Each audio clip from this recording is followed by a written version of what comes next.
dan kami tahu hidup kami ini aman di dalam-Mu ya Tuhan. Kalau kami berkata kami ini milik-Mu, kami mempercayakan hidup kami sepenuhnya di dalam tangan-Mu ya Bapa. Tidak ada keraguan lagi ketika kami datang kepadamu ya Tuhan pagi hari ini. Tidak ada kebimbangan lagi ketika kami mau berkata menyerahkan hidup kami kepadamu. Karena kami tahu Engkau yang memiliki hidup kami. Engkau yang percaya, mari sama-sama buka kedua tangan kita. Oh, arahkan wajah kita kepada Tuhan dan berkata, kami ini milik-Mu ya Tuhan. Oh,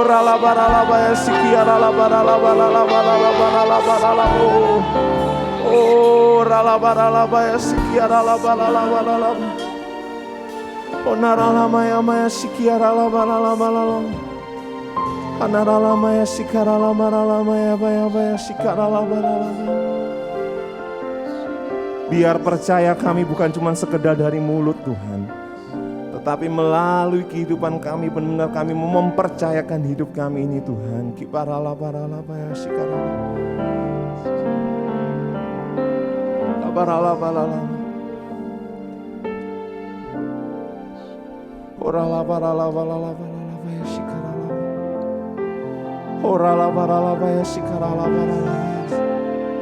Dan kami percaya Tuhan, tidak ada rencana-Mu Tuhan yang gagal dalam hidup kami. Selalu rencana yang indah yang Tuhan siapkan bagi kami. Selalu rencana yang ajaib yang Tuhan siapkan bagi kami. Mungkin kami melihatnya Tuhan bukan suatu hal yang baik, tapi kami tetap percaya Tuhan merancangkan yang terbaik bagi anak-anak-Nya. Terima kasih Yesus, terima kasih Tuhan. Terima kasih Bapa.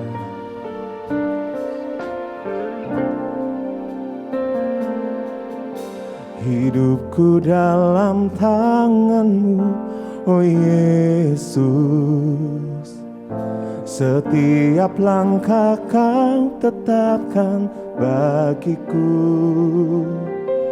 Walau kadang ku tak dapat mengerti jalan-Mu, tetap ku percayakan hidupku.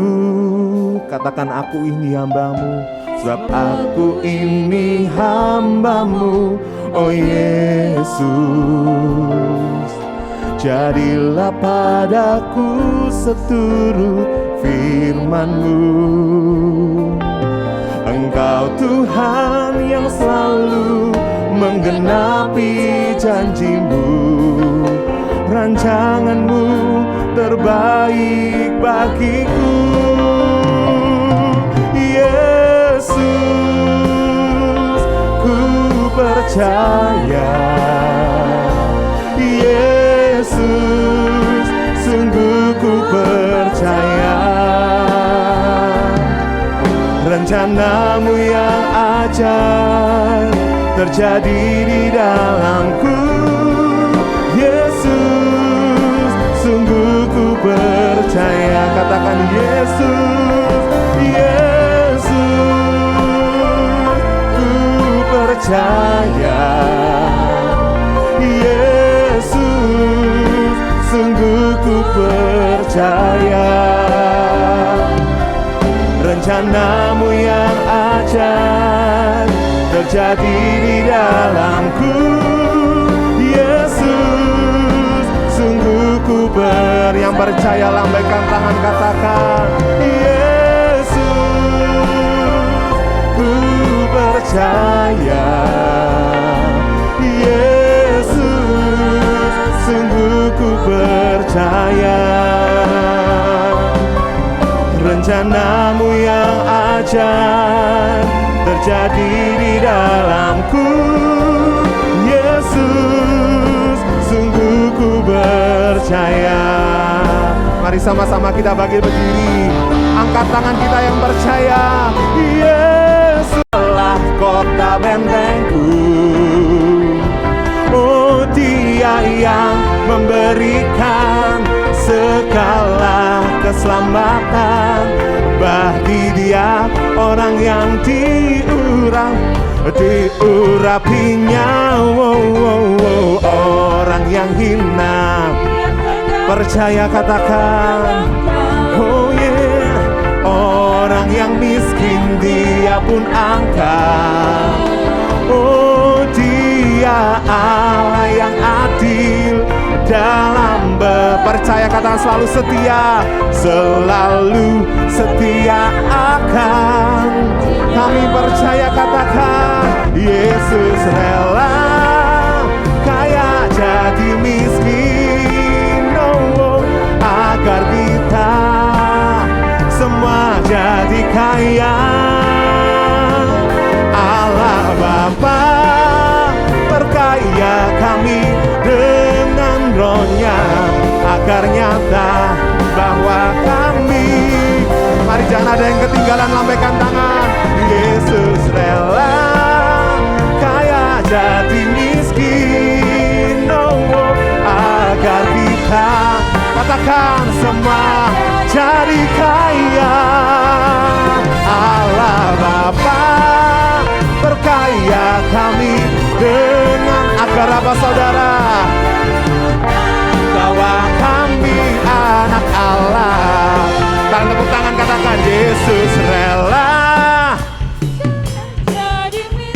Kami percaya agar kita semua jadi kaya. Allah Bapa perkaya kami dengan Roh-Nya, agar nyata bahwa kami anak Allah, agar nyata bahwa kami yang percaya kita anak-anak Allah, katakan agar nyata bahwa kami anak Allah. Hey, hey. Sorak-sorai buat Tuhan kita, haleluya, haleluya, haleluya. Yang percaya kita berjalan dengan Tuhan, katakan, katakan.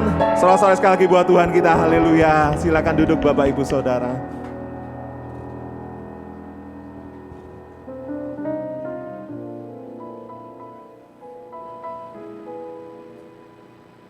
Shalom jemaat Tuhan, saya percaya kita semua ada dalam keadaan yang baik dan sehat. Saya berdoa agar kita semua senantiasa ada dalam penyertaan, pemeliharaan, dan perlindungan Tuhan. Berikut ini akan saya sampaikan info gereja untuk sepekan ke depan. Ibadah doa malam diadakan pada hari Jumat pukul 7 malam secara online melalui aplikasi Zoom. Bagi Bapak Ibu Saudara-saudari yang membutuhkan link, dapat menghubungi sekretariat atau WhatsApp ke nomor yang tertera pada layar. Ibadah raya minggu depan masih akan diadakan secara onsite maupun online. Ibadah onsite hanya diadakan 1 kali saja pukul 9 pagi dengan protokol kesehatan yang ketat. Ibadah onsite hanya diadakan untuk ibadah raya saja, sedangkan ibadah sekolah minggu masih akan diadakan secara online. Ibadah raya dan ibadah sekolah minggu dapat diakses secara online melalui YouTube channel GPI Maranatha mulai pukul 9 pagi. Ibadah Youth diadakan setiap hari Sabtu pukul 5 sore secara onsite dan secara online melalui aplikasi Zoom. Ibadah Teens, ibadah wanita, dan fellowship sekolah minggu masih akan diadakan secara online melalui aplikasi Zoom dengan jadwal yang tertera pada layar. Bagi Bapak Ibu, Saudara-saudari yang membutuhkan link untuk mengikuti ibadah-ibadah tersebut, dapat menghubungi sekretariat atau WhatsApp ke nomor yang tertera pada layar. Bapak Ibu dapat mengetahui update terbaru seputar info gereja melalui media sosial GPI Maranatha yang terdapat dalam Facebook, Instagram, ataupun YouTube channel GPI Maranatha. Bagi Bapak Ibu Saudara-saudari yang memiliki kerinduan hati untuk memberi bagi pekerjaan Tuhan di tempat ini, baik itu persembahan umum, persembahan persepuluhan ataupun persembahan diakonia, dapat memberi secara tunai melalui kotak-kotak persembahan yang tersedia di gereja, atau melalui transfer ke nomor rekening GPI Maranatha yang tertera pada layar, atau melalui scan QR Code GPI Maranatha yang tertera pada layar dan tertera di depan kursi Bapak Ibu sekalian. Ibadah Jumat Agung diadakan pada hari Jumat 15 April 2022 pukul 9 pagi, dan ibadah Paskah diadakan pada hari Minggu 17 April 2022 pukul 9 pagi. Ibadah Jumat Agung dan ibadah Paskah diadakan secara onsite dan juga online melalui YouTube channel GPI Maranatha. Ibadah raya hari ini disertai dengan perjamuan kudus. Bagi Bapak Ibu Saudara-saudari yang mengikuti ibadah secara online, dapat mempersiapkan secara mandiri roti kecil, roti tawar, biskuit atau crackers, dan air sirup, air teh atau air anggur berwarna merah sebagai ganti dari lambang tubuh dan darah Kristus yang akan kita makan dan minum pada saat perjamuan kudus nanti. Dimanapun Bapak Ibu berada, pastikan untuk tetap mematuhi protokol kesehatan yang ada dengan cara selalu menjaga jarak, rajin mencuci tangan, dan juga selalu menggunakan masker untuk mencegah penyebaran virus corona. Demikian merupakan serangkaian pengumuman yang dapat saya sampaikan untuk pekan ini. Tuhan Yesus memberkati. Mari kita siapkan hati kita menerima firman Tuhan pagi hari ini. Tuhan, Engkau mendengar seruan hatiku dan keluhku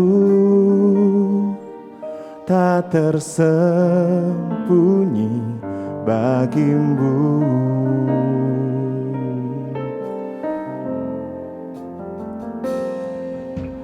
Dalam kesesakanku, ku mau berdiam dan berharap padamu. Yesus, Kau sumber kekuatanku.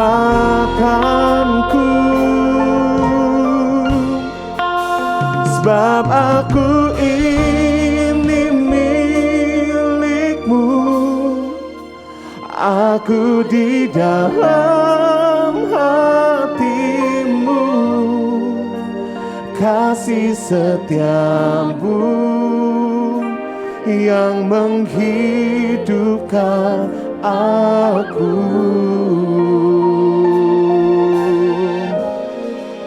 Sebab aku ini milik-Mu, tak ku pertahankan hidupku, biar kehendak-Mu kerjakanlah dalamku. Ini doa kami ya Tuhan.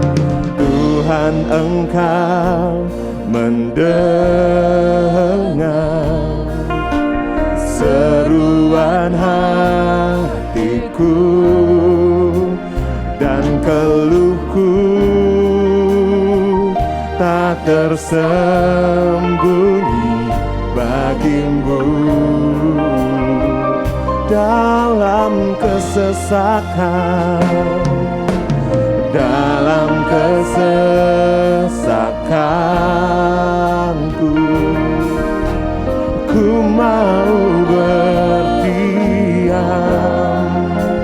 dan berharap. Katakan hanya pada Yesus, padamu. Katakan Yesus, Kau sumber kekuatanku. Angkat tangan kita berkata, sebab aku ini milik-Mu, aku di dalam hati-Mu, kasih setiamu yang menghidupkan aku. Oh, kami milik-Mu Tuhan, sebab aku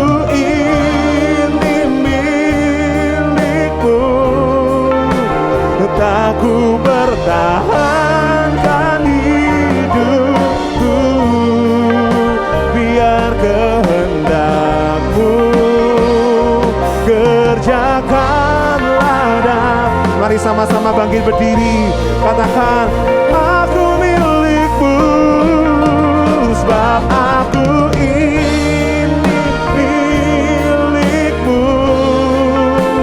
aku di dalam kasih-Mu itu yang menghidupkan. Oh, kami milik-Mu, sebab aku ini milik-Mu, tak ku pertahankan hidup.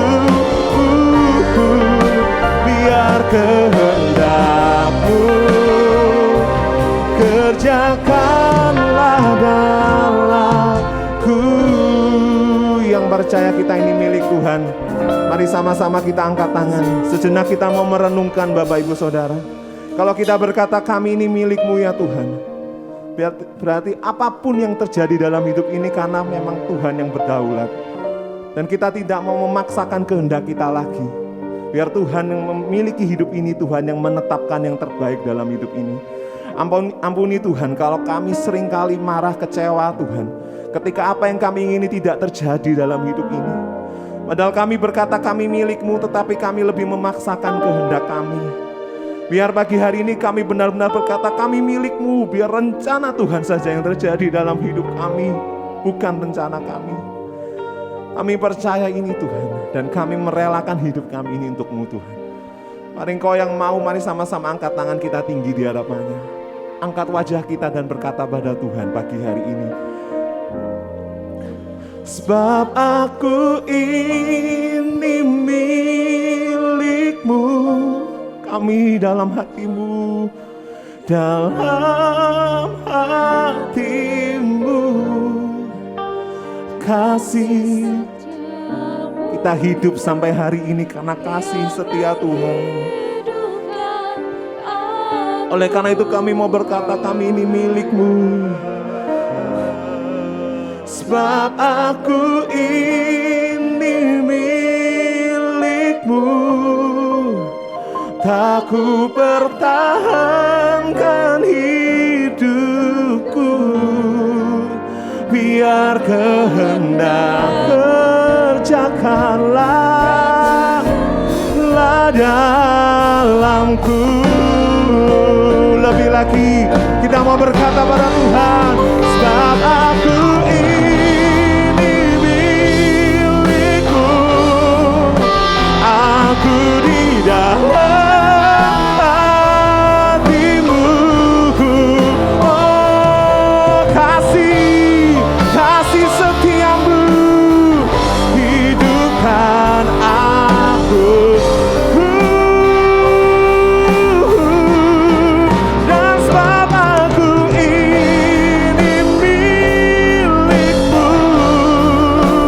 Aku bertahankan hidup. Katakan biar kehendak-Mu saja, biar kehendak kerjakanlah dalamku. Biar kehendak-Mu, biar kehendak-Mu,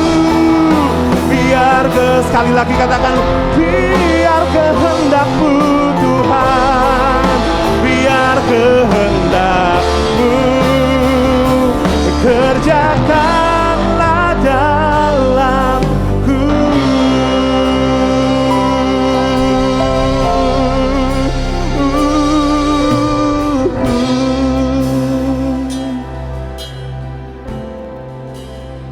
Kami tahu bahwa hidup kami ini adalah karena kemurahan Tuhan. Kalau kami bisa seperti hari ini karena Tuhan yang pelihara. Kami bisa tegak seperti sekarang karena Tuhan yang menopang. Hidup kami adalah berkat Tuhan. Dan Tuhan tidak pernah menghentikan berkat. Engkau terus menyertai dan Engkau terus memberkati. Kami percaya masa depan kami sungguh indah karena ada di dalam tangan Tuhan. Setiap kami yang datang sakit apapun dijamah, disembuhkan oleh Tuhan. Yang kekurangan Tuhan berkati, Tuhan buka jalan. Tidak ada yang kekurangan sebab diberkati oleh Tuhan. Terima kasih Tuhan Yesus. Sungguh indah berjalan dengan Tuhan. Lawatlah kami dengan firman-Mu. Terangi hati kami. Ialah kebenaran firman Tuhan menjadi panglima dalam hidup kami. Membawa kami ke dalam pengertian dan pengetahuan dan mengubahkan keadaan kami. Dalam nama Tuhan Yesus. Amin. Amin. Silakan duduk saudara. Shalom saudara-saudara. Saya senang hari ini kita sudah mulai masuk ke bulan April. Kita nggak terasa sedikit-sedikit mulai masuk dan mulai bergerak. Dan anak-anak, siswa-siswa, murid-murid sekolah sudah mulai diizinkan untuk tatap muka penuh. Olehnya saya dalam waktu tidak akan lama, gereja akan memutuskan untuk sekolah minggu dibuka secara onsite. Dan orang tua semuanya jemaat bisa membawa anak-anaknya datang kepada Tuhan secara onsite. Jadi ketika nanti sekolah minggu mulai onsite, maka streaming atau online dari sekolah minggu ditiadakan. Hanya onsite saja supaya anak-anak dibina dengan lebih baik. Saya mendengar bahwa ketika pandemik ini begitu hebatnya melanda dunia, Singapura itu diberitahukan hanya libur 1 bulan saja untuk anak sekolah. Jadi Singapura itu liburnya cuma 1 bulan untuk anak sekolah. Sebab mereka memandang bahwa pengajaran tidak bisa disampaikan total melalui online. Pengajaran dan pendidikan membutuhkan interaksi secara langsung, tidak bisa hanya online. Itu sebabnya negara kita juga mulai mengambil posisi supaya lebih cepat, sekalipun belum dinyatakan sebagai endemik, tapi mulai lebih awal untuk membawa anak-anak bisa sekolah tatap muka. Nah, saudara-saudara yang saya kasih di dalam Tuhan, hari ini saya mau menyampaikan satu tema yang sangat penting, yang jarang dibicarakan, karena adanya banyak kesimpang siuran. Olehnya saya sebagai gembala sidang mau membicarakan tentang misteri angka 666. Saudara-saudara yang saya kasih dalam Tuhan, di dalam Alkitab hanya 1 kali saja, 1 ayat saja yang membicarakan tentang angka 66. Tetapi semua orang Kristen mengalami keadaan yang sangat tidak jelas dan tidak nyaman dengan angka 66 ini. Karena angka 66 ini disimbolkan sebagai lambang daripada antikristus, pengikut iblis, pengikut setan. Makanya kita menjadi agak tegang ketika membicarakan angka 66. Dan lebih bermasalah karena angka 66 ini ditafsirkan semau-maunya. Oleh sebab itu saya mengambil waktu cukup lama belajar supaya semua saudara yang mengikuti ibadah ini, yang di dalam gereja maupun yang online, dapat mengetahui dengan jelas, dan kalau ada berita simpang siur disampaikan oleh siapa saja, maka saudara sudah punya pandangan dan pegangannya yang kuat. Nah, kita akan membaca ayatnya dalam Wahyu pasal 13, ayat yang ke-16 sampai ayat yang ke-18.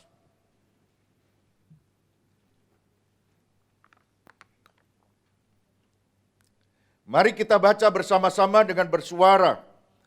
Jadi sekalipun saudara pakai masker, tetap bersuara. 2, 3. Dan ia menyebabkan sehingga kepada semua orang, kecil atau besar, kaya atau miskin, merdeka atau hamba, diberi tanda pada tangan kanannya atau pada dahinya. Dan tidak seorang pun yang dapat membeli atau menjual selain daripada mereka yang memakai tanda itu, yaitu nama binatang itu atau bilangan namanya. Yang penting di sini ialah hikmat. Barang siapa yang bijaksana, baiklah ia menghitung bilangan binatang itu. Karena bilangan itu adalah bilangan seorang manusia. Dan bilangannya adalah 666. Saudara-saudara, teks yang barusan kita baca itu adalah dari kitab Wahyu Saya mau menyampaikan latar belakangnya dahulu sebelum saya masuk ke dalam materi yang pokok. Kitab Wahyu itu saudara-saudara ditulis oleh seorang rasul yang bernama Yohanes. Dan tahun penulisannya itu sekitar tahun 60 sampai tahun 90. Dan di tahun-tahun itu, di abad awal itu, orang-orang Kristen sedang mengalami banyak aniaya. Sebagai orang minoritas, orang Kristen yang tidak banyak jumlahnya dibandingkan dengan yang tidak percaya dan yang berkuasa saat itu, maka orang Kristen ini dijadikan bulan-bulanan. Mereka dianiaya bukan karena salah, tapi karena Kristen. Mereka disiksa, nggak pakai dihukum dengan melalui pengadilan, karena Kristen. Mereka dijebloskan di dalam penjara. Kamu Kristen, masuk penjara. Dan kemudian bukan hanya dianiaya, disiksa di penjara, orang-orang Kristen itu kalau kedapatan di jalan ditangkap. Lalu ia digantung. Dan ketika dia ada di gantungan, maka dia ditempatkan di pinggir-pinggir jalan, lalu dibakar menjadi obor, supaya orang lain melihat begini kalau menjadi Kristen. Nah, orang-orang Kristen menjadi ketakutan. Orang-orang Kristen menjadi syok, gak berani keluar, hidupnya dalam keadaan yang penuh dengan kecemasan. Di tengah-tengah keadaan itu, orang-orang Kristen itu mengharapkan Tuhan segera datang dan Tuhan menolong mereka. Nah, saudara-saudara, dalam kondisi yang seperti itu, itulah latar belakang penulisan surat atau kitab Wahyu itu. Saudara-saudara, sekarang ketika kita membaca teks itu dalam konteksnya di abad mula-mula, di zaman di mana penganiayaan itu sedang berlangsung, bagaimana ketika mula-mula teks itu ditulis? Apakah arti teks itu sebenarnya? Nah, hari ini kita akan membahasnya. Nah, yang seperti banyak berkembang dan diberitakan di sana-sini. Dan saudara hampir setiap hari menerima video-video klip dari orang-orang yang dikatakan terkenal, maka saudara mendapatkan gambaran sepintas yang dimaksud dengan tanda di dahi dan di tangan itu miripnya kayak begini. Jadi di jidatnya orang-orang itu, di dahinya itu ada barcode-nya. Kemudian tanda di kanan itu, di tangan kanan itu, orang mengartikannya. Akan dimasukkan chip di tangan kanannya. Nah, kalau saudara memahaminya dan mendengarkan orang-orang hamba-hamba Tuhan menyampaikan pandangannya yang seperti itu, maka itu dinamakan, pendeta yang semacam itu dinamakan menafsirkan Alkitab teks itu secara literal. Atau dengan kata lain, letterlek. Tahu letterlek? Jadi yang tertulis itu yang dimaknai dan diartikan ya gitu. Nah, kalau kita memahami penafsiran letterlek literal itu seperti orang-orang itu, maka dampaknya, konsekuensinya, karena penafsiran itu memberi pengaruh kepada kita. Dampaknya apa? Yang pertama, kita tidak mau divaksin karena ada yang mengatakan vaksin itu ada chipnya. Nah, fotonya bisa ditunjukkan nggak? Satu slide berikutnya, yang bawahnya. Jadi kita nggak mau divaksin. Orang-orang ketakutan, saya nggak mau vaksin Pak. Kenapa? Itu kerjaannya iblis. mau memasukkan chip dalam tubuh saya. Dan orang mulai membicarakan dengan ilmu cocoklogi.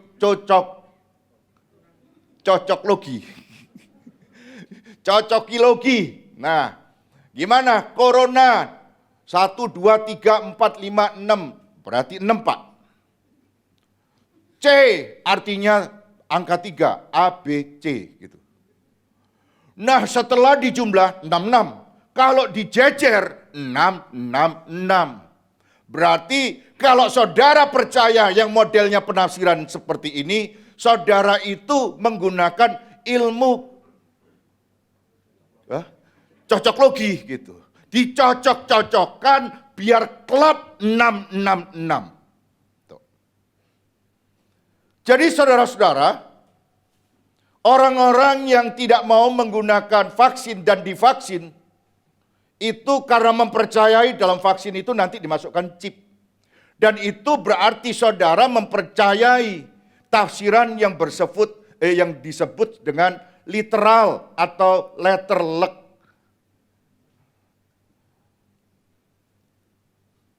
Dan konsekuensinya dampak yang berikutnya, selain nggak mau divaksin, karena ini kan isunya lagi ngetop vaksin. Tapi ada juga yang tidak mau pakai segala sesuatu yang ada 66-nya. Jadi plat nomor. Saudara kalau seandainya beli mobil lalu platnya 666, dipakai atau dibuang. Saya ulangi lagi. Saudara ini yang jelas, kalau saudara beli mobil, lalu platnya keluarnya 666, 666, dipakai atau dibuang? Wah, antikris saudara. Berarti saudara anteknya antikris. Saudara rupanya adalah serigala berbulu domba. Jadi begitu gampang kita akan melabel orang gara-gara ada angka 6-nya gitu. Yang triple itu tadi. Apalagi selain plat nomor ada juga produk-produk Walt Disney. Wah. Ini bagi saudara-saudara, ibu-ibu, kaum wanita suka Walt Disney, produk-produk Walt Disney. Entah apapun juga. Tahukah saudara, Walt Disney itu, lihat W-nya itu angka 6. Disney, I-nya itu, pentolan titiknya itu 6.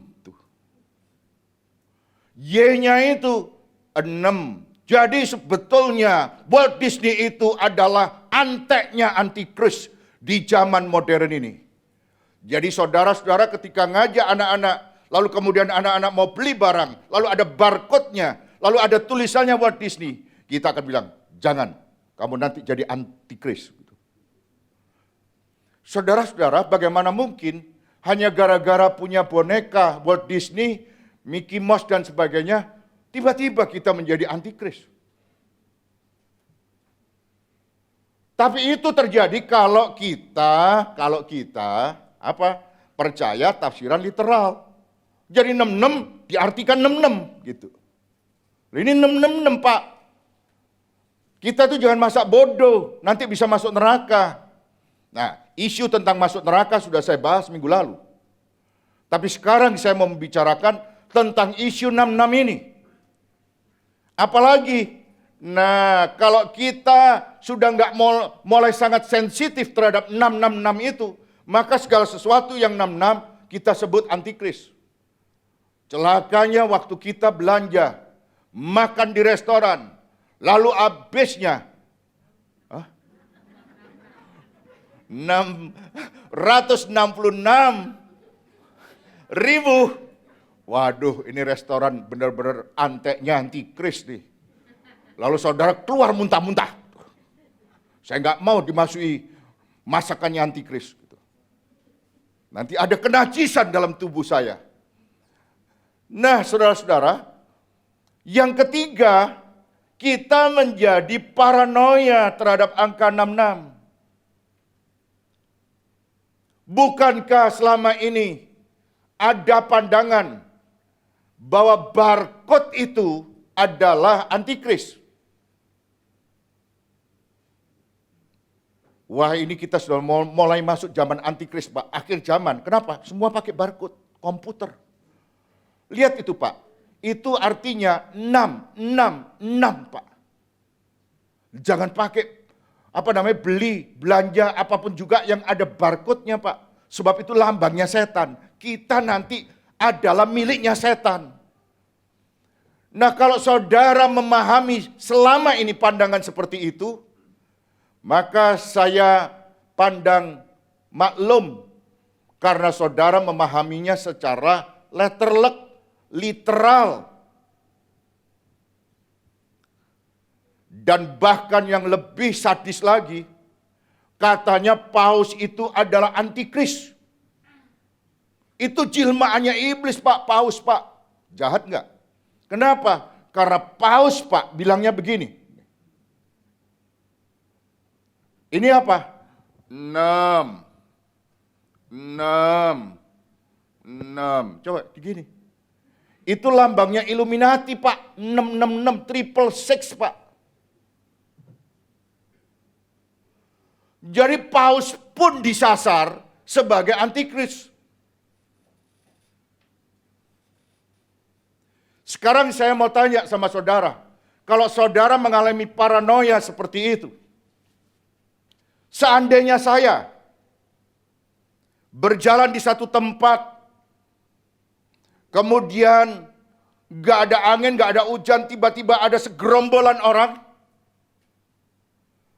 memasukkan karung ke dalam kepala saya, bukan kelapa, kepala saya. Kemudian saya dipukuli, pingsan. Dan di dalam keadaan pingsan itu, lalu mereka mengoperasi tangan saya, memasukkan chip yang gak bisa dikeluarkan lagi. Pertanyaannya, apakah pada saat itu saya menjadi miliknya iblis? Apakah pada saat itu saya menjadi pengikutnya antikris? Loh, kok enggak? Kan tadi sudah mulai berjalan dengan cara berpikir hurufiah, literal. Maka kalau saudara menganggap bahwa itu benar, Pak, makanya hati-hati. Kalau jalan itu jangan sendirian, harus bareng-bareng. Supaya nggak sampai dimasuki chip, Pak. Kalau dimasuki chip itu gimana? Ayo. Bapak sudah menjadi antikris, jangan jadi pendeta, Pak. Ngebayang nggak kalau kasus-kasus seperti itu terjadi? Dan itu mungkin nggak terjadi? Mungkin. Dan kalau pemahaman saudara seperti itu, maka dengan mudah orang Kristen lalu rame-rame. Jangan ke GBI Maranatha. Pendetanya antikris. Halo? Iya, lihat tangannya yang kanan, robek. Dimasuki chip. Nah, sekarang bagaimana seharusnya mengartikan tanda di dahi dan di tangan itu? Saudara-saudara, sekarang pertanyaannya, kalau tidak literal bagaimana caranya menafsirkan, Pak? Ini penting. Karena persoalan utama dalam mengartikan 66 itu adalah bagaimana kita mendekati atau menafsirkan angka 66 yang ada di dahi dan di tangan itu.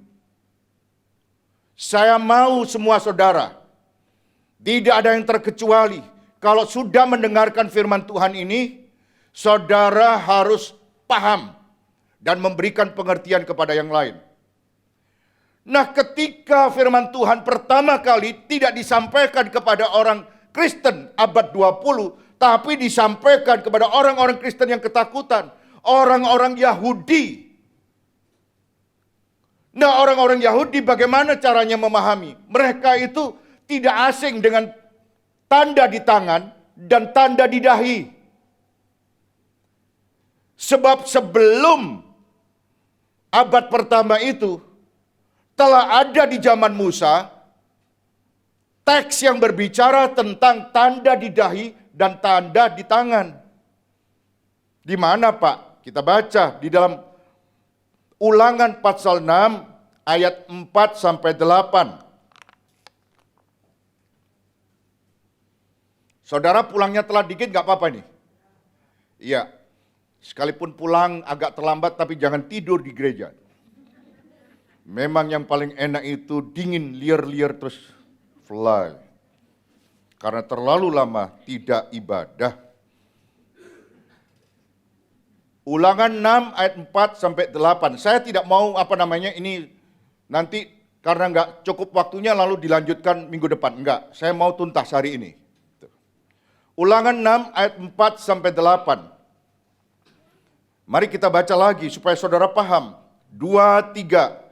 Dengarlah hai orang Israel, Tuhan itu Allah kita, Tuhan itu Esa. Kasihilah Tuhan Allahmu dengan segenap hatimu, dan dengan segenap jiwamu, dan dengan segenap kekuatanmu. Apa yang kuperintahkan kepadamu pada hari ini, haruslah engkau perhatikan. Haruslah engkau mengajarkannya berulang-ulang kepada anak-anakmu, dan membicarakannya apabila engkau duduk di rumahmu, apabila engkau sedang dalam perjalanan, apabila engkau berbaring, dan apabila engkau bangun. 8, 2, 3. Haruslah juga engkau mengikatnya sebagai tanda pada tanganmu, dan haruslah itu menjadi lambang di dahimu. Jadi rupanya orang Yahudi itu kalau bicara soal tanda di dahi dan di tangan, itu mereka nggak kaget, nggak bingung, nggak mikir chip. Karena rupanya mereka itu pada abad mula-mula, mereka sudah tahu bahwa di zaman Musa, firman Tuhan itu pernah muncul.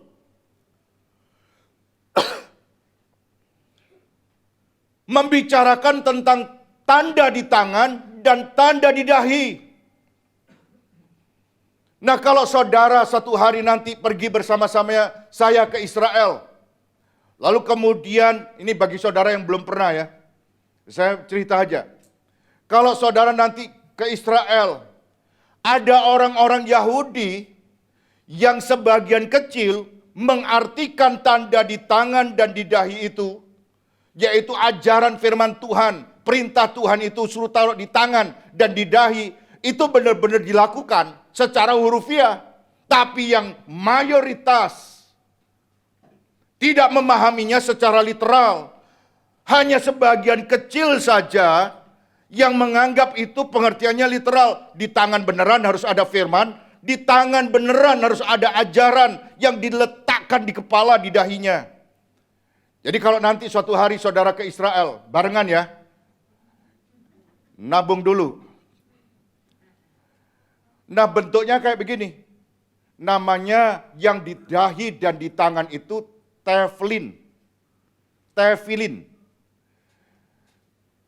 Jadi isinya itu yang ada di dahinya dan diikatkan di tangannya yang ditaruh di sini nih.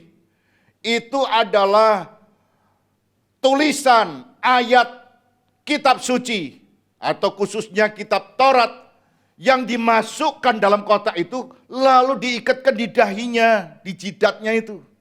Lalu diikatkan di tangannya. Dan bukan itu saja, bukan cuma laki-laki aja. Bukan orang dewasa aja. Ini yang pertama kali itu yang ada itu sembayangan di tembok ratapan. Tapi perempuan lihat itu, cantik-cantik jidatnya dikasih pentolan gitu. Kenapa? Itu firman Tuhan, Bro. Firman Tuhan, lihat Alkitab, ngomong apa? Tanda di dahi, tanda di tangan. Nah, baca kan? Apalagi di tangannya juga ada di sini. Isinya apa? Yaitu gulungan itu. Firman Tuhan.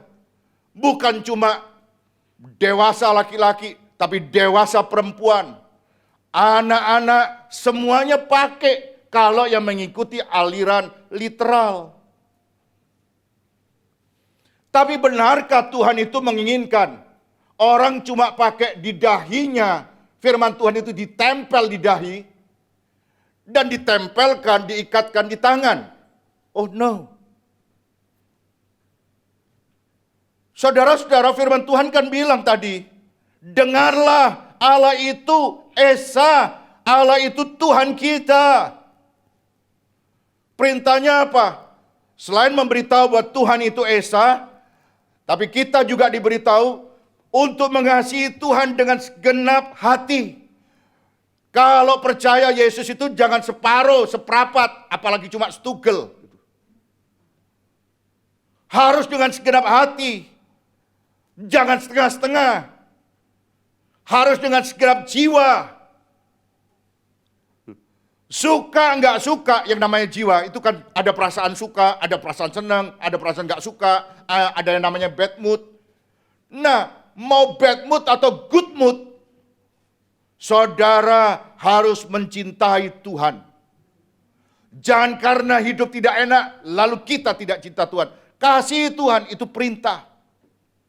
Dan dengan segenap kekuatanmu. Kalau kita bisa berbuat sesuatu untuk Tuhan, jangan tutup mata, jangan pura-pura nggak tahu, jangan pura-pura nggak dengar. Begitu perintahnya. Nah, menurut saudara, ayat yang seperti itu, pengajaran yang seperti itu, apakah cukup cuma ditempel di dahi dan ditempel, diikatkan di tangan? Apa orang bisa berubah kalau dahinya itu ada tulisan firman Tuhannya? Bukan begitu tentu saja maksud dan keinginan Tuhan. Sebab tentu saja ketika firman Tuhan bilang tanda di dahi, tanda di tangan, pasti itu adalah sebuah simbol. Yang artinya hukum Tuhan itu harus ada di kepala untuk diingat. Jadi kepala itu harus untuk mengingat firman Tuhan. Suruh mengasihi. Suruh tahu jangan ada Allah lain. Tuhan itu Esa. Dan kalau dikatakan harus diikatkan di tangan, itu sebuah simbol juga untuk dilakukan. Bukan cuma diikat saja. Jadi saudara-saudara, tanda 66 itu tentu saja bukanlah literal, hurufiah, letter luck, bukan. Tanda 66 itu tidak boleh didekati secara hurufiah. Sekalipun tidak ada orang yang melarang. Tapi akibat mendekati firman Tuhan itu, angka 66 itu secara literal, saudara akan mengalami yang namanya ketakutan. Hidup di dalam Tuhan tidak boleh ada ketakutan. Halo? Iya. Jadi bagaimana Pak tanda 66 itu? Jadi tanda 66 itu adalah simbol pengajaran, ide, semangat, pengaruh yang disebarkan oleh binatang yang namanya naga itu dengan tujuan agar orang tidak percaya, agar orang menolak, agar orang beralih dari Yesus Kristus. Yang Alkitab katakan datang sebagai manusia, disalibkan, mati, dan dikuburkan. Dan pada hari ketiga, bangkit sesuai apa? Kitab suci. Jadi dengan kata lain, kalau ada ajaran yang mengalihkan kita, jangan percaya. Yesus itu tidak disalibkan. Yang disalibkan itu adalah murid-muridnya. Yesusnya lari. Berarti dia bukan apa? Bukan dari kita. Dia siapa? Dia pasti bukan Yesus. Dan yang menyebar-nyebarkan itu pastilah antikris. Antikris. Halo, bangun semua. Saya sudah mulai keringetan, sudah tunduk semua. Lama-lama saya bicara dengan orang tidur semua. Kalau perlu cuci muka, turun di bawah. Jadi saudara sekarang paham kan bahwa yang dinamakan dengan 66 itu adalah sebuah simbol. Apa itu? Sebuah pengajaran, sebuah pengaruh, sebuah ide, sebuah semangat yang disebarkan, dipropagandakan dengan tujuan supaya orang beralih, gak percaya Yesus. Kamu jangan mau dibujui jadi orang Kristen. Kitab sucinya palsu. Gitu. Kamu jangan percaya sama orang Kristen. Yesus itu sebetulnya tidak digantung, tidak disalibkan. Tapi yang disalibkan itu adalah murid-muridnya. Nah, yang seperti itu adalah antikris. Saya yakin saudara paham dengan apa yang saya sampaikan.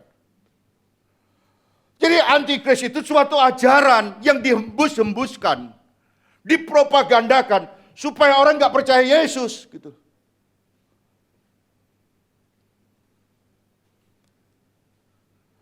Jadi tanda 66 itu, saudara, adalah pengajaran sesat yang mempengaruhi cara berpikir seseorang.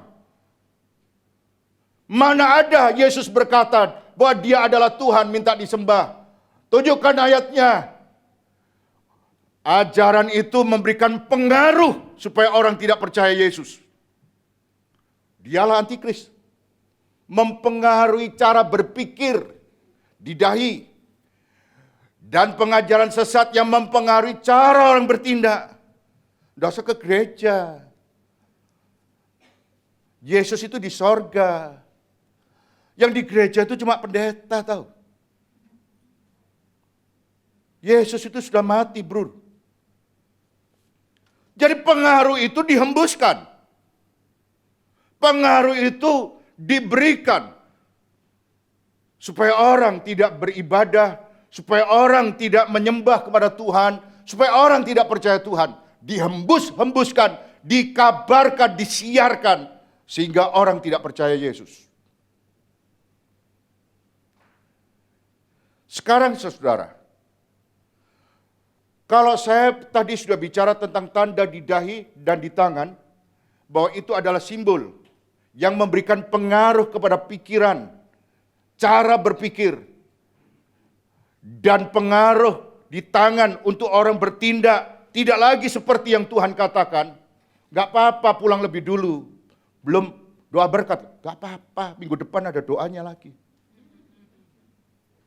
Loh, kamu kok di gereja buka IWA terus toh? Gak apa-apa, kita itu multi talent. Kau pengen denger mata nih ngeliat. Kita itu multi talent, bro. Akhirnya orang yang setengah-setengah gak bisa fokus sama firman Tuhan. Pikirannya di sini nih, di mana? Di WA, di Instastory. Telinganya dengar firman, yang penting firman masuk. Masuk kiri, keluar kanan. Gitu.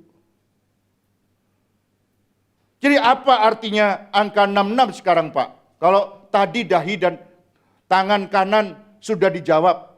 Sebab ada jemaat yang bilang gini, Pak, ini hebat loh firman Tuhan itu. Setuju. Sebab sebelum zamannya chip, dia sudah menubuatkan ribuan tahun bahwa akan ada chip yang ditanam di tangan dan di dahi. Saya bilang, ya enggak gitu juga sih. Sebab kalau itu artinya begitu hurufiah, maka saya akan melihat orang-orang cantik jidatnya penuh dengan barcode. Akan ada bilang, eman ya taci ini putih-putih, batuk itu loh ireng gitu.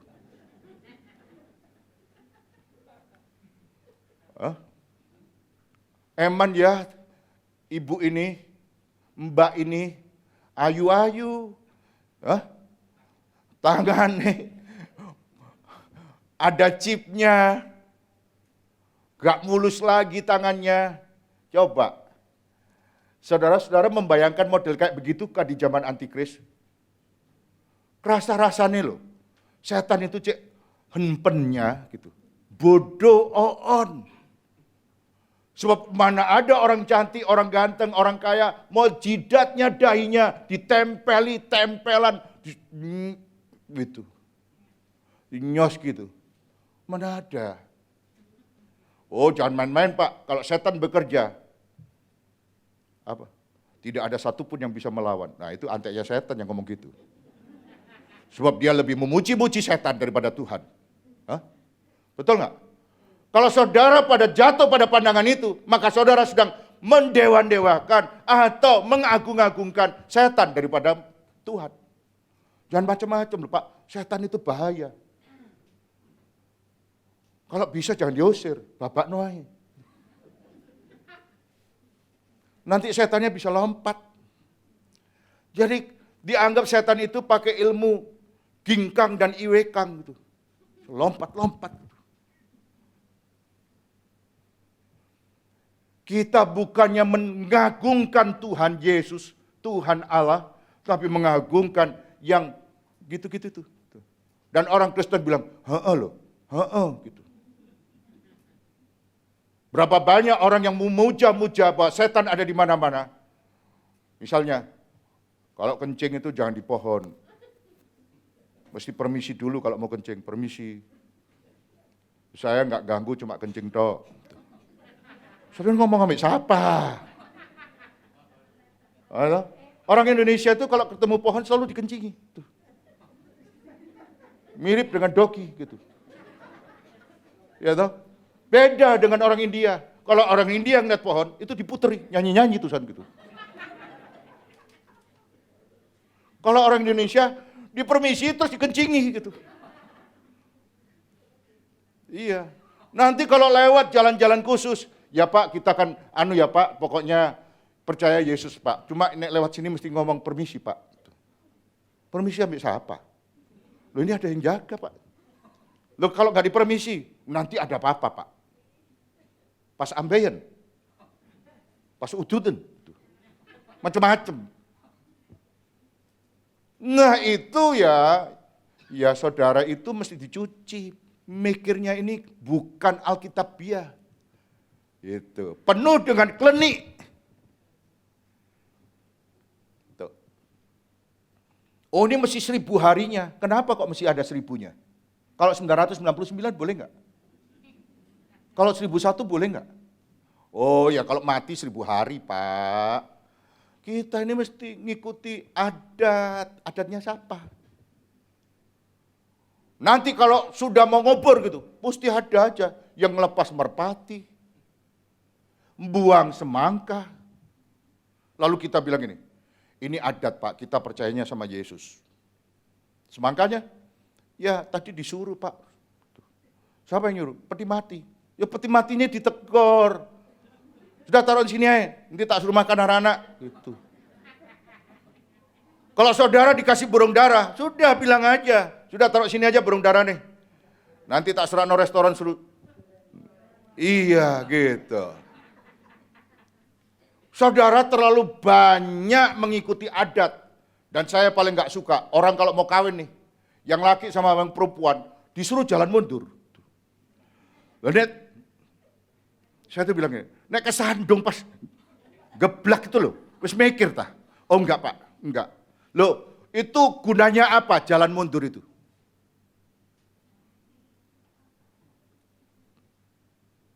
Gunakan akal sehat.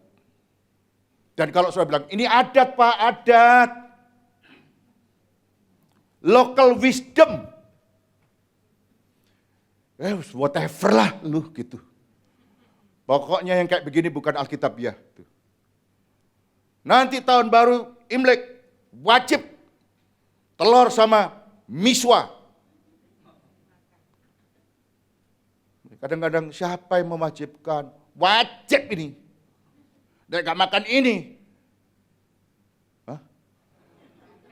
Rezeki ini hilang sepanjang tahun. Masuk rezeki ditentukan sama telurnya. Sama miswanya. Nanti umurnya gak dawa loh. Rezekinya gak panjang loh. Masuk miswa modelnya kayak gitu menentukan rezeki yang kumakan. Gitu. Halo?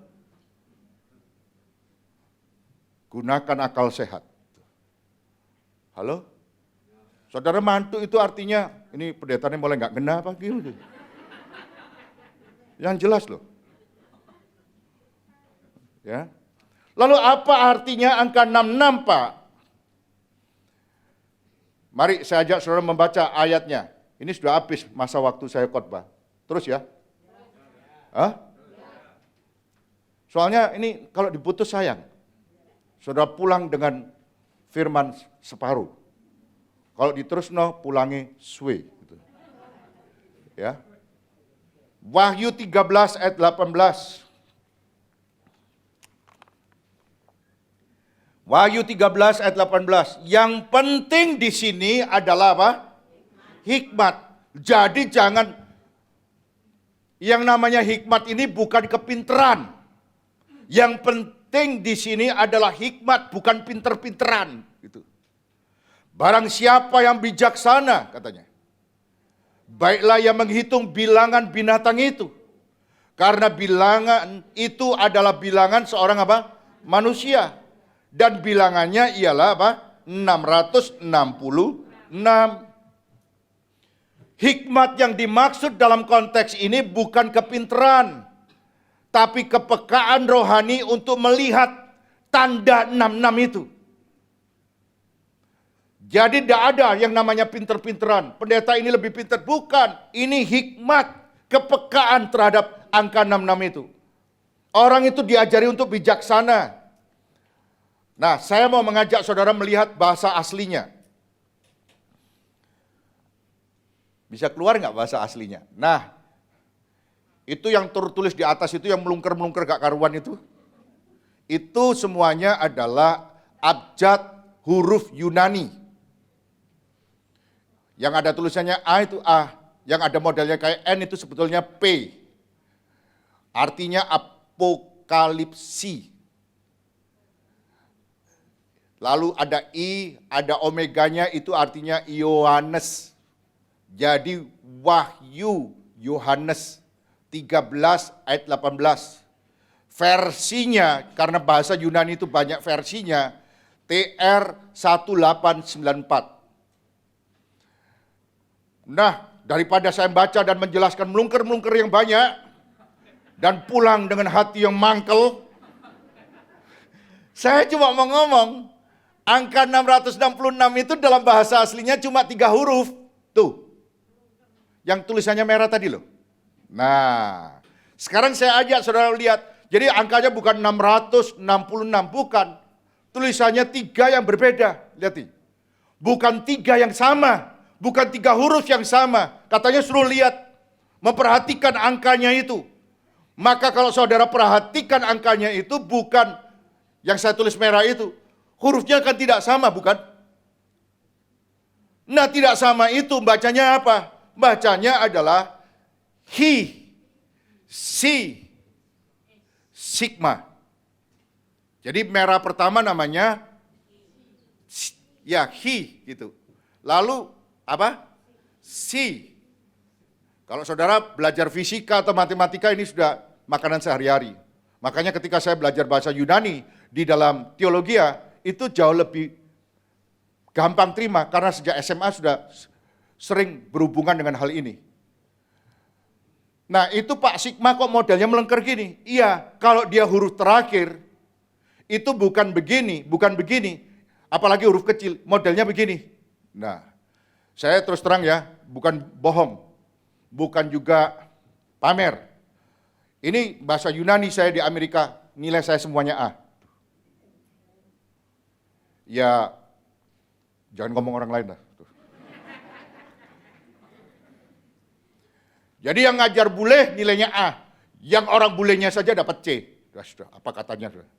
Itu nilai anugerah buat saya.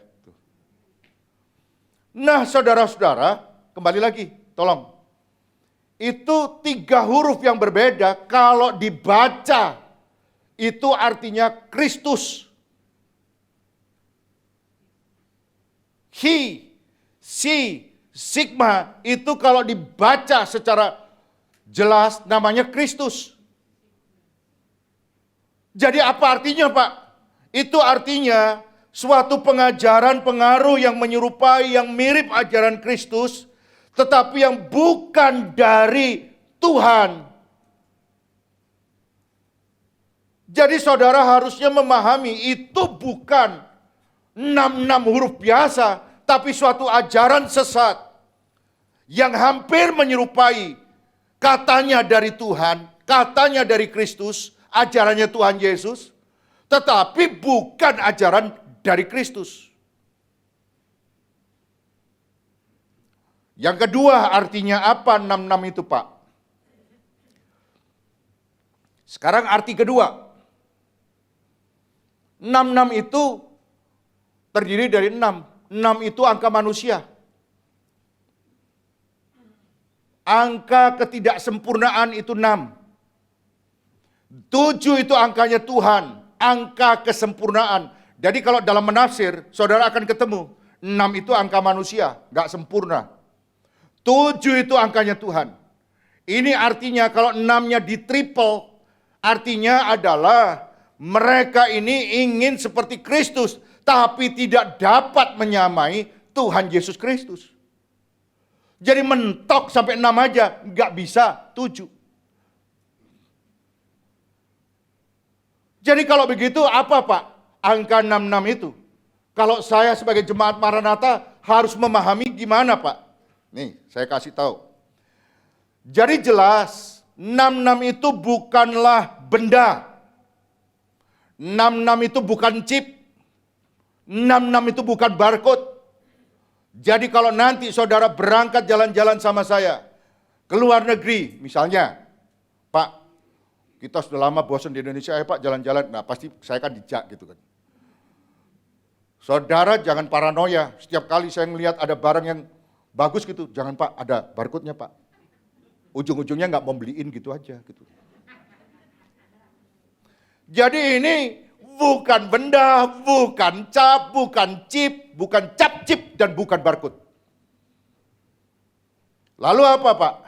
66 itu artinya sesuatu yang memberikan pengaruh pada pikiran dan memberikan pengaruh kepada cara hidup sehingga mereka mengira menyembah kepada Tuhan, sesungguhnya tidak. Jadi berapa banyak orang itu mengatakan menyembah sama Tuhan, tapi membunuh halal.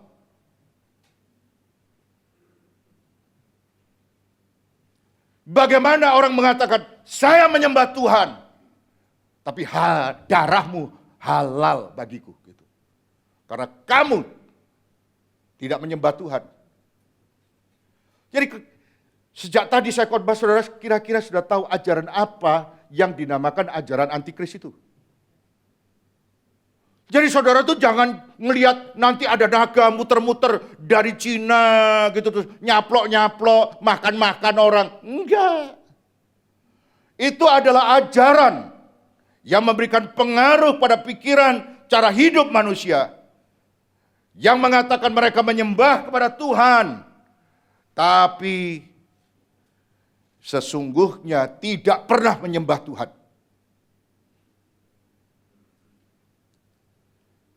Jadi kalau begitu chip itu apa Pak? Chip itu adalah kemajuan teknologi belaka dan bukan antikris. Jadi kalau saudara ngelihat chip, ngelihat barcode, saudara itu jangan terus kemudian meriang-meriang gitu. Kayak saudara ngelihat setan. Enteng aja, ya 666 gitu. Lah kalau ngelihat chip Pak, siapa di sini yang masih alergi chip? Buka HP-nya, buang chipnya. Saya ulangi lagi, supaya saudara enggak.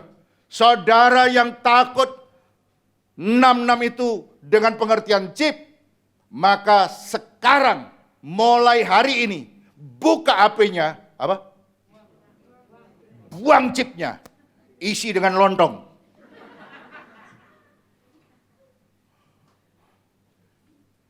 Saya tuh kalau ngomong itu belak-belakan supaya saudara paham. Saudara nggak suka chip, tapi chip dibawa kemana-mana. Gitu. Saudara bilang itu setan, tapi yang kamu gondol itu loh chip terus. Gitu loh.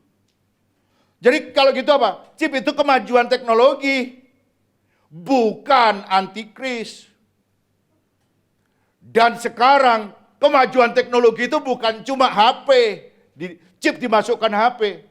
Tapi di Jakarta, pemerintah Provinsi DKI menyiapkan 500 microchip untuk anjing. Supaya kalau anjing itu keluar dari rumah, jangan sampai hilang. Bisa diketahui ada di mana. Bagus gak? Hah? Bagus gak? Bagus. Jangan sampai ada jemaat bilang, itu anjing antikris.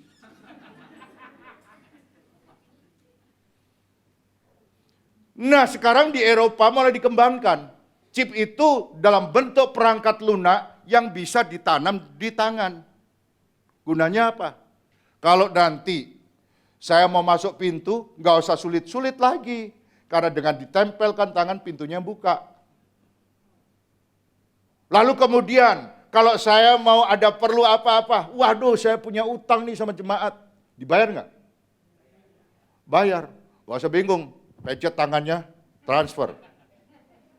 Kemudian uangnya pindah, bayari jemaat. Lalu saudara bilang, Bapak sudah melaksanakan teknologi setan. Maka kalau ada yang bilang kayak begitu, itu berarti saudara belum mengikuti kuliah terbuka hari ini. Lalu kalau gitu antikris itu siapa, Pak? Ya, jadi kalau saudara nanti tanya-tanya, boleh saya layani. Tapi mohon ini, saya minta saudara mendengarkan baik-baik. Siapa Pak antikris itu? Yang nulis itu kan Yohanes. Tidak ada rasul lain yang bicara tentang antikris. Maka kalau mau tahu antikris itu siapa? Karena di dalam kitab Wahyu itu cuma naga, binatang berkepala, yang serem-serem itu. Dan saudara tidak pernah bisa mengidentifikasi siapa antikris itu. Sekarang gampang, kita sama-sama lihat. Ternyata selain nulis kitab Wahyu, Rasul Yohanes itu juga menulis surat Wahyu, surat Yohanes. Ada 3 suratnya. 1 Yohanes, 2 Yohanes, 3 Yohanes, dan ada juga Injil Yohanes. Nah, antikris itu tidak pernah keluar dari kitab yang saya sebutkan tadi yang menjadi tulisannya Yohanes. Dan kebetulan yang ada antikrisnya itu 1 dan 2 Yohanes. Mari kita lihat yang pertama. Bagaimana Yohanes itu menjelaskan tentang antikristus? Perhatikan di sini. Dan setiap roh yang tidak mau mengaku Yesus tidak berasal dari Allah. Roh itu adalah roh antikristus. Dan tentang dia telah kamu dengar. Jadi sejak zaman dulu sudah ada nih. Dan bahwa ia akan datang dan sekarang ia sudah ada di dalam dunia. Jadi antikristus itu tidak melayang-layang. Sejak dulu sudah ada. Lalu roh antikristus itu apa? Ciri utamanya tidak mengakui Yesus. Jadi roh antikristus ini bicara soal pengajaran, pengaruh, atau propaganda yang tidak mengakui Yesus. Jadi kalau ada channel apapun juga, pendeta apapun juga yang tidak mengakui Yesus sebagai Tuhan yang datang menjadi manusia, disalibkan, mati, dikuburkan, dan pada hari yang ketiga bangkit sesuai dengan kitab suci, itu antikris. Lalu ayat yang lainnya, Yohanes bilang begini, 2 Yohanes 1 ayat 7.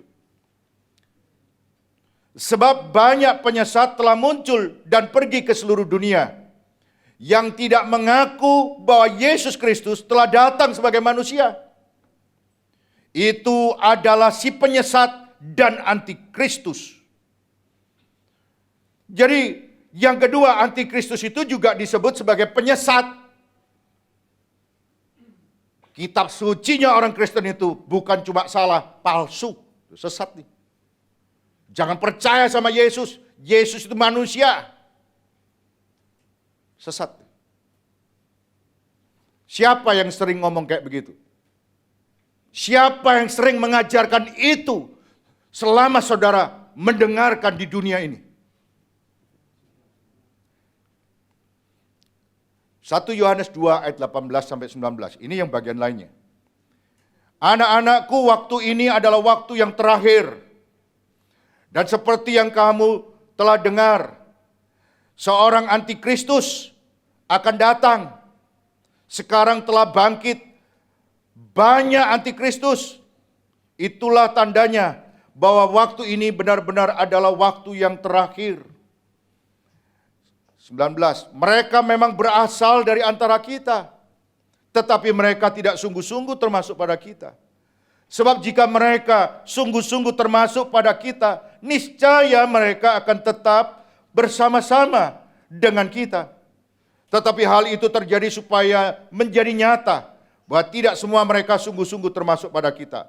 Jadi kalau sama-sama mengatakan keturunannya Abraham, percaya kepada Abraham sebagai bapa orang beriman, tapi tidak terhisap dengan kita, tidak bersama-sama dengan kita. Dia memang berasal dari Bapak Abraham, betul. Tetapi tidak bersama-sama dengan kita. Itulah antikristus. Antikristus itu berasal dari antara kita. Tapi mereka tidak sungguh-sungguh termasuk pada kita. Terus, cepat saja. 1 Yohanes 2 ayat 22. Siapakah pendusta itu? Bukankah dia yang menyangkal bahwa Yesus adalah Kristus? Dia itu adalah antikristus, yaitu dia yang menyangkal baik bapa maupun anak. 4. Artinya apa? Antikristus itu menyangkal baik bapak maupun anak. Mana ada bapak beranak? Bidannya siapa? Kapan kawinnya? Siapa itu? Pasti saudara tahu. Jadi saudara-saudara, antikristus itu jangan saudara mimpi yang macam-macam. Antikristus itu adalah sebuah ajaran, pengaruh, propaganda yang tidak mau mengakui Yesus. Yang membuat orang supaya tidak percaya Yesus, ingkar terhadap imannya, diberi pengaruh.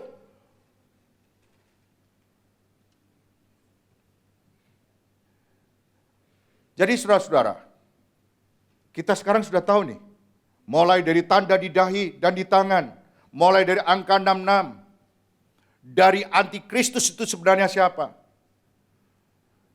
Pesan saya, kalau ada kemajuan teknologi untuk mempermudah kehidupan ini, menurut saudara diterima atau ditolak? Hah? Terima betul lah? Terima. Jangan paranoia. Paranoia itu adalah penyakit. Pengetahuan membebaskan kita, kebenaran membebaskan kita dari kebodohan. Tindakan yang tidak sesuai dengan kebenaran. Kebenaran itu memerdekakan kita. Kalau kita ngerti, oh itu tak Pak. Oh iya dah Pak, paham. Jadi kalau lain kali saudara beri barang-barang Walt Disney, saudara enteng aja. Ini adalah kemajuan teknologi. Bagus-bagus. Mari kita bangkit berdiri. Kita akan mengikuti perjamuan kudus.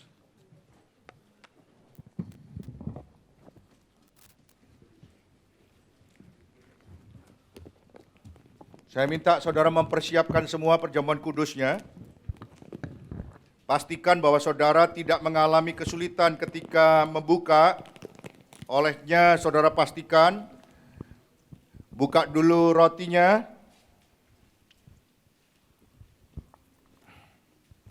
Kalau nanti saudara mengalami kesulitan buka anggurnya, saudara bisa dibantu oleh para hamba Tuhan yang akan menolong saudara supaya roti dan anggurnya bisa dibantu untuk dibukakan.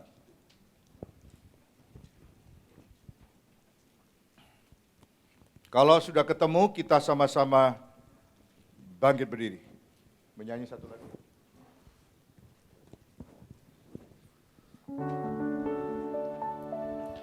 Selidiki aku, lihat hatiku, apakah ku sungguh mengasihimu, Yesus, Kau yang Maha tahu dan menilai hidupku. Tak ada yang tersembunyi bagimu. Telah kulihat kebaikan-Mu yang tak pernah habis di hidupku. Ku berjuang sampai akhirnya Kau dapati aku tetap setia. Sekali lagi. Penghidupan-Mu yang tak pernah habis di hidupku. Ku berjuang sampai akhirnya Kau dapati aku tetap setia. Saudara-saudara yang saya kasihi, di tangan kita ada roti dan anggur. Kembali kita diingatkan bahwa Tuhan pernah mati di atas kayu salib untuk menyelamatkan kita. Yesus yang kita sembah adalah Yesus yang sangat mengasihi. Lambungnya ditombak, tangan dan kakinya dipaku, dahinya, kepalanya diberikan mahkota duri, sekujur tubuhnya mengalir darah, dan di punggungnya dicambuk, dan daging itu mengelupas dari punggungnya. Itulah Yesus yang mengasihi kita. Itulah Tuhan yang kita sembah. Bukan Tuhan yang licik dan kemudian lari digantikan oleh murid-muridnya, oleh rasul-rasulnya. Tidak.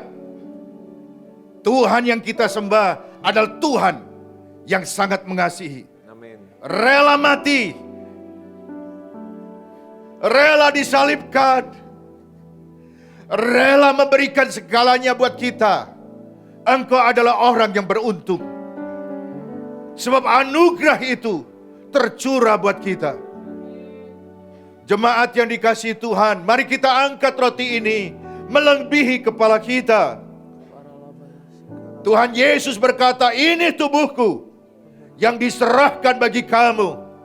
Perbuatlah ini menjadi peringatan akan aku. Percayakah engkau jemaat? Kita makan dengan iman dalam nama Yesus. Alam.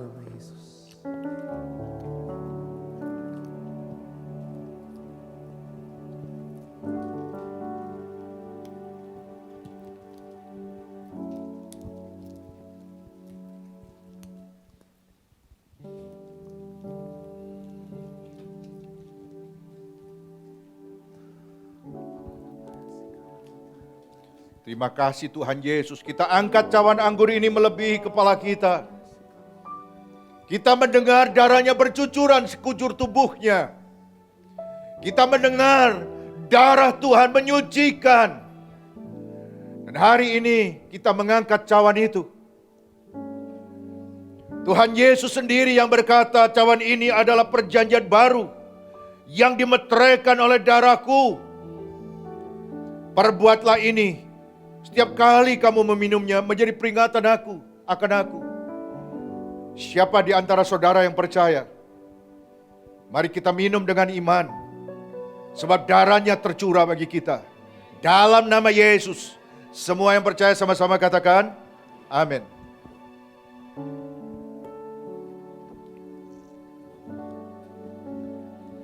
Terima kasih Tuhan Yesus. Terima kasih Tuhan. Semuanya memuji dan bersyukur kepada Tuhan. Semuanya berterima kasih. Sebab anugerahnya besar. Melebihi harta, melebihi emas dan perak. Melebihi apa yang di dunia. Anugerahnya besar. Pengorbanan Tuhan buat kita luar biasa. Tidak dapat dinilai oleh apapun di dalam dunia ini. Syakapata karapata karapapapata kapas sikirikita.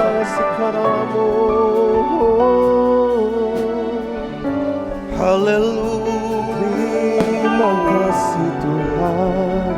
Haleluya.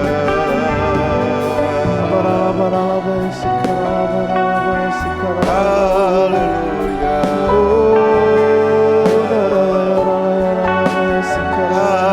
Haleluya. Terima kasih Tuhan Yesus. Engkau baik, Engkau ada di tengah-tengah kami. Dan Engkau sedang bekerja membawa kami lebih merdeka dari hari-hari sebelumnya, karena kebenaran itu memerdekakan kami. Amin. Terima kasih Tuhan Yesus. Dengar doa kami, biarlah setiap firman Tuhan tertanam dalam hati kami. Dalam nama Yesus, amin. Silakan duduk saudara. Saudara-saudara, hari ini benar-benar agak terlambat saudara pulang, hampir seperti ibadah normal. Tapi sebelum saya menyampaikan doa berkat, saya mau menyampaikan satu saja pesan. Atau dua. Yang pertama, saudara-saudara, saya mau menyampaikan bahwa pengajuan bantuan kepada pemerintah untuk pembelian mixer digital, anggaran yang diajukan kepada pemerintah tahun lalu, bulan ini cair. Cuma ada beda antara yang kami ajukan dengan yang dicairkan sama pemerintah. Jadi kami mengajukannya melalui pemerintah Provinsi Jawa Timur. Jadi pengajuannya itu sekitar 140 juta. Tapi yang disetujui turun 45 juta. Dan ketika saya tanya, lalu gimana caranya nutup sisanya? Itu ya swadaya umatnya Bapak. Saya bilang, oh, umat saya itu kadang-kadang kalau nggak dijamah Tuhan kurang ramah gitu. Lalu saya bilang, oke dah Pak, kalau gitu Bapak ganti kalau nggak mau beli yang seperti semula. Beli apa kek, pokoknya 45 juta Pak. Lebih boleh, kurang nggak boleh, karena nanti terimanya 45. Kalau sampai belinya kurang, berarti Bapak harus mengembalikan uangnya ke pemerintah. Nah, setelah saya rundingan dengan beberapa orang, ada beberapa usul. Ya kita beli dulu Pak, sebagian saja, mixernya saja. Jadi kalau mixernya saja tanpa yang lain-lainnya, kita beli dulu daripada uang 45 juta ini nanti jadinya cuma jadi kabel dan kawan-kawannya. Maka saudara-saudara, itu kekurangannya sekitar 50 juta. Apabila Bapak Ibu digerakkan Tuhan dan merasa bahwa ini adalah pekerjaan Tuhan demi memuliakan nama Tuhan, silakan Bapak Ibu bisa langsung transfer atau membicarakannya dengan saya supaya Bapak Ibu semuanya bisa mengerti bagaimana apa rencana yang gereja akan lakukan. Yang kedua, jangan lupa tanggal untuk mengikuti Jumat Agung, karena ajaran sesat itu tidak mengakui Yesus disalibkan dan tidak mengakui Yesus dibangkitkan. Jadi kalau saudara menganggap remeh, nggak datang nggak apa-apa, ini Sabtu Minggu loh Pak, Jumat Sabtu Minggu, ini wayai tretes. Ini wayane batu. Ini Pak, kita ini sudah 2 tahun Pak, masuk nggak boleh. Tuhan Yesus masuk sekejempak henok tah. Whatever. Gitu. Kalau pemerintah memberikan tanda merah untuk orang beribadah, tapi saudara menganggap bahwa itu tidak baik beribadah pada Tuhan, terserah. Tapi harapan saya semuanya baik. Oke? Datang ya. Makin hari makin banyak yang akan datang dan memenuhi tempat ini dan makin untuk diberkati oleh Tuhan. Yang percaya Tuhan Yesus, mari kita berikan tepuk tangan yang meriah, ya. Mari kita bangkit berdiri, kita akhiri ibadah kita. Kiranya Engkau memberkati aku berlimpah-limpah. dan memperluas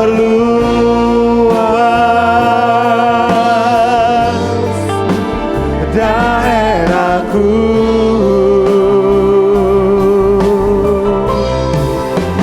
dan kiranya tanganmu menyertai aku dan melindungi aku. Haleluya. Daripada malapetaka, sehingga kesakitan tidak menimpa aku.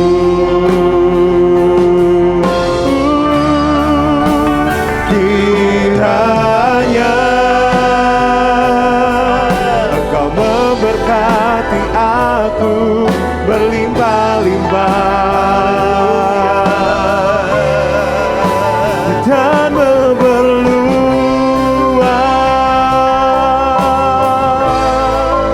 daerahku,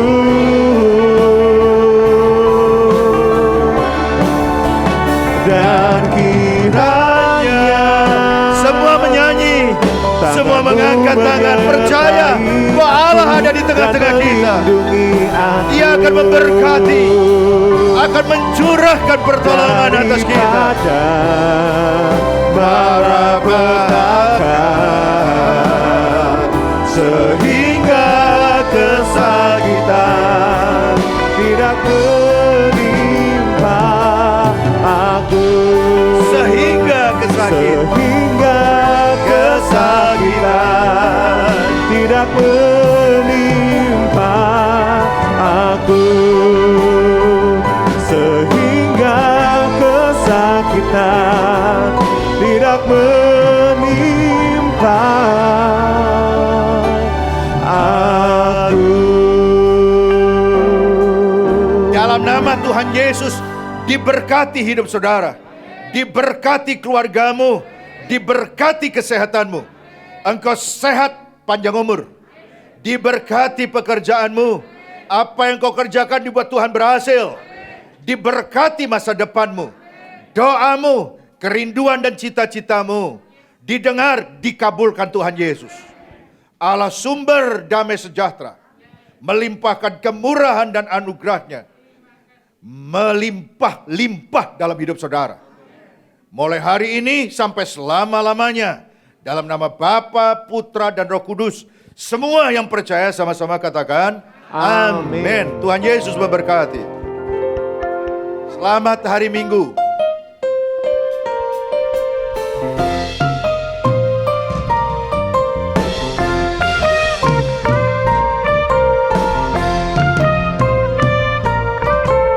Yesus adalah kekuatanku, hanya Dialah kota bentengku.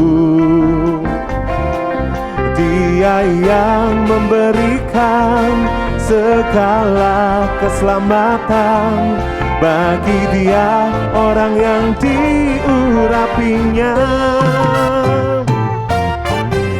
Orang yang hina dia tegakkan,